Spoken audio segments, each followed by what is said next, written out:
নাহমাদুহু ওয়া নুসাল্লি আলা রাসূলিহিল কারীম আম্মা বা'দ। উম্মে মিহজান রাদিয়াল্লাহু আনহা তিনি এমন এক নারী যিনি কেবল একটি ঘটনা ও একটি নেক কাজের মাধ্যমে আজও ইতিহাসে স্মরণীয় হয়ে আছেন।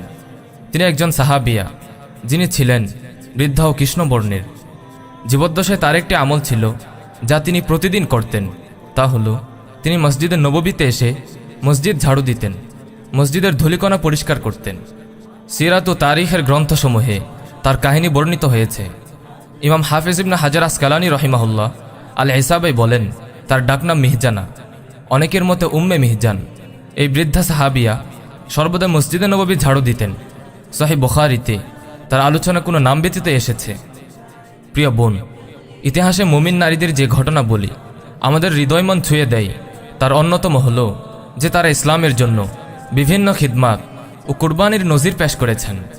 অনেকে দিন ইসলামের জন্য একনিষ্ঠতার সাথে খেদমত করে হয়েছেন ইতিহাসের পাতায় চিরস্মরণীয়। এমন একজন খ্যাতিমান নারী হলেন সাহাবিয়া উম্মে মিহজান রাদিয়াল্লাহু আনহা, যিনি ছিলেন খাদিমাতুল মসজিদ নববীর খাদেমা। রাসূল সাল্লাল্লাহু আলাইহি ওয়াসাল্লাম এই সাহাবিয়াকে অনেক সম্মান করতেন। তার এই সম্মানের সর্বোচ্চ বহিঃপ্রকাশ তখনই ঘটে যখন তিনি রবের ডাকে সাড়া দিয়ে পরপারে পাড়ি জমান। ইমাম ইবনে খুজাইমা রাহিমাহুল্লাহ আবু হুরায়রা রাদিয়াল্লাহু আনহু থেকে বর্ণনা করেন, এক কৃষকাই নারী সাহাবী মসজিদে নববীতে নিয়মিত ঝাড়ু দিতেন। একদিন তিনি মারা যান। রাসূল সাল্লাল্লাহু আলাইহি ওয়াসাল্লাম দিন কয়েক তাকে অনুপস্থিত দেখতে পেলেন। তাই কিছুদিন পর তিনি তার ব্যাপারে আবু হুরায়রার কাছে জানতে চাইলেন। তখন তাকে বলা হলো যে তিনি ইন্তেকাল করেছেন। রাসূলুল্লাহ বললেন, তোমরা আমাকে বিষয়টি জানাওনি কেন? অতঃপর রাসূল সাল্লাল্লাহু আলাইহি ওয়াসাল্লাম ওই সাহাবিয়ার কবরে তাশরিফ নিয়ে যান এবং তার জন্য দোয়া করেন। সুবহানাল্লাহ। প্রিয় বোন, কল্পনা করে দেখুন, রাসূল সাল্লাল্লাহু আলাইহি ওয়াসাল্লাম যিনি রাষ্ট্রের নেতৃত্ব দিচ্ছেন, বাহিনী প্রেরণ করছেন, সাহাবীদেরকে তরবিয়া দিচ্ছেন এবং বিভিন্ন প্রতিনিধি দলের সাথে সাক্ষাৎ করছেন, এত সব কিছু সত্ত্বেও তিনি লক্ষ্য করছেন একজন সাধারণ মহিলা মসজিদের ময়লাগুলো উঠিয়ে নিচ্ছে, উতা ফেলে আসছে, জায়গাটা ঝাড়ু দিচ্ছে যাতে আল্লাহর ঘর পবিত্র থাকে। কিছুদিন দেখতে না পেয়েই সাহাবীদের জিজ্ঞেস করেন এই আশায় যে হয়তো তাদের কাছে কোনো খবর পাবেন। যখন জানতে পারলেন যে তিনি মারা গেছেন অথচ তাকে জানানো হয়নি, তখন তাদেরকে প্রশ্ন করছেন, কেন তোমরা আমাকে খবর দিলে না? সাহাবীরা জানান যে তিনি রাতে মারা গেছেন, তাই তখন খবর দিয়ে কষ্ট দিতে চাননি। সাহাবীরা তো পেরেশান হয়ে যান। যে নারী তাদের চোখে সাধারণদের তুলনায় বেশি কিছু না, তাকে আল্লাহর নবী কেন এত গুরুত্ব দিচ্ছেন?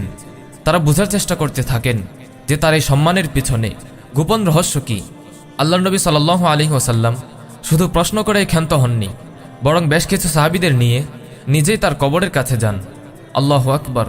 নিজেই সাহাবীদের নিয়ে এসেছেন এবং তার মাগফিরাতের জন্য দোয়া করছেন যাতে তার কবরকে জান্নাতের নূরে আলোকিত করে দেয়।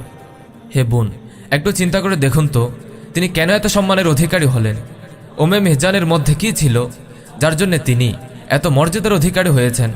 তার না ছিল কোনো গুণাগুণ, না ছিল অর্থ সম্পদ, না ছিল অনেক জীবন যৌবন, আর না ছিল কোনো সৌন্দর্য, বরং তিনি ছিলেন কৃষকের এক দুর্বল বৃদ্ধা।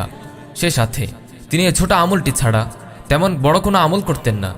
আমাদের অনেক বোনেরা মনে করেন সৌন্দর্য আর গুণাগুণ থাকা এবং মানুষকে দেখানোর মতো অনেক কিছু করতে পারাই বুঝি সম্মান ও মর্যাদার মাপকাঠি। ফলে তারা সৌন্দর্যের পেছনে ছুটেন, লোক দেখানো আমলের পিছনে সময় ব্যয় করেন এবং সেগুলোই তার সম্মান ও মর্যাদার কারণ মনে করেন।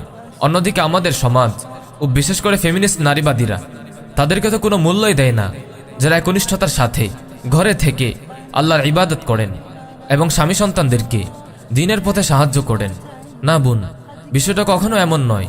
এই মহান নারী সাহাবীর এত মর্যাদার কারণ ছিল শুধু এটাই যে তিনি দুনিয়ার কারো কাছে কোনো কিছু প্রত্যাশা না করে ইখলাস ও একনিষ্ঠতার সাথে আল্লাহর সন্তুষ্টির জন্য সাধ্য অনুযায়ী দ্বীনের খেদমত করেছেন। সহিহ মুসলিমে আবু হুরায়রা রাদিয়াল্লাহু আনহু থেকে বর্ণিত হয়েছে, রাসূল করিম সাল্লাল্লাহু আলাইহি ওয়াসাল্লাম ইরশাদ করেন, ইন্নাল্লাহা লা ইয়ানজুরু ইলা সুওয়ারিকুম ওয়ালা ইলা আমওয়ালিকুম ওয়ালাকিন ইয়ানজুরু ইলা কুলুবিকুম ওয়া আ'মালিকুম। নিশ্চয়ই আল্লাহ তাআলা তোমাদের বাহ্যিক আকৃতি ও ধন সম্পদ দেখেন না, বরং তিনি দৃষ্টি দেন তোমাদের অন্তর ও আমলের দিকে।